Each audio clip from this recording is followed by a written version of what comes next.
কোভিডের কথা চিন্তা করে দেখেন, বিশেষ করে লকডাউন এবং ভ্যাকসিনের কথা। আচ্ছা, সেকুলারিজম এবং লিবারাল ডেমোক্রেসি আপনাকে অনেক সুন্দর সুন্দর কথা বলবে, স্বাধীনতা, অধিকার, এরকম অনেক কথা বলবে।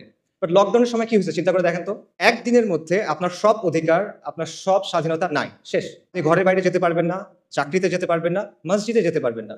কারো বাপ মারা গেছে, সে বাপকে দাফন করতে যেতে পারতেছে না। কারো বাচ্চা হসপিটালে, সে তার কাছে যেতে পারতেছে না। এটা কি? এটা টোটাল কন্ট্রোল আপনার জীবনের উপরে।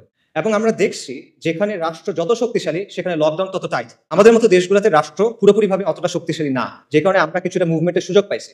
কিন্তু আপনি যদি ওয়েস্টের দিকে তাকান, দেখবেন সেখানে এক্সট্রিমলি টাইট ভাবে লকডাউনগুলো এনফোর্স করা হয়েছে।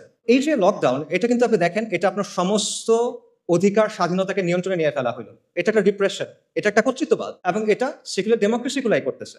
এবং এর মধ্যেও আমরা দেখছি যে দুটা অংশ হয়ে গেছে, যে সাধারণ মানুষ লকডাউনের মধ্যে বাসায় বসে আছে, পাগল হয়ে যাচ্ছে, সর্বশান্ত হয়ে যাচ্ছে। অন্যদিকে এলিট যারা, তারা পার্টি করে বেড়াচ্ছে, এরকম খবর আসছে, খবরে পার্টি করে বেড়াচ্ছে। ওদিকে মানুষজন মেন্টাল হেল্পলাইনে ফোন করতে করতে এই শহীদ হয়ে যাইতেছে, এরকম একটা অবস্থা। এরপর দেখেন লকডাউনের পর কি আসলো? ভ্যাকসিন। ভ্যাকসিন না নিলে আপনি দুনিয়াতে অচল, আপনার ভ্যাকসিন নিতেই হবে। আপনার শরীরের মধ্যে আপনি একটা আনটেস্টেড এক্সপেরিমেন্টাল ড্রাগ নেবেন, এখানে আপনার কোনো সে নাই। আপনাকে বেসিক্যালি কোয়ার্স করা হলো এটা নেওয়ার জন্য, নইলে আপনি হজও যেতে পারবেন না, এরকম একটা অবস্থা। এর যে টোটাল কন্ট্রোল আর কি হইতে পারে? এটা কোনো মেটাফরিক্যাল কন্ট্রোল না, এটা কোনো রূপক কন্ট্রোল না, এটা রিয়েল কন্ট্রোল। আপনার চলাফেরাকে কন্ট্রোল করতেছে, আপনার শরীরের মধ্যে আপনি কি দিবেন সেটাকে কন্ট্রোল করতেছে। এবং এই সব কিছু কে করতেছে? সেকুলার রাষ্ট্র। যে সেকুলার রাষ্ট্র সাপোজিটলি আপনাকে কি দেয়? স্বাধীনতার অধিকার দেয়। এটা হলো তার অবস্থা।